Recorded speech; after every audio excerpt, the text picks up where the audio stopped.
मिळालेले यश तुमच्या हातून सुटून जाण्याचा प्रयत्न करेल, पण तुमची पकड ढिल्ली होऊ देऊ नका.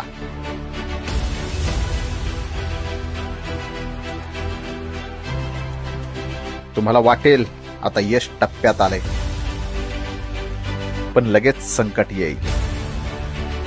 थोडं शांत व्हा, मग पुन्हा प्रयत्न सुरू करा.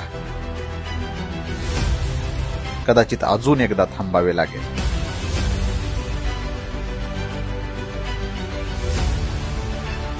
तरी बी प्रयत्न सुरूच ठेवा. परत एकदा अपयश येईल, पण तुम्ही निराश होऊ नका. प्रयत्नांच्या मगरमिठीत घट्ट पकडलेले यश काही केल्या हातातून सुटू देऊ नका. अखेर सर्व शक्ती एकवटा आणि संधी मिळताच पंख विस्तारा. सगळ्या संकटांना पायदळी तुडून तुम्ही विजयी होऊन बाहेर पडा. मग बघा, नियती सुद्धा तुमचे अभिनंदन करायला उंबऱ्यावर येऊ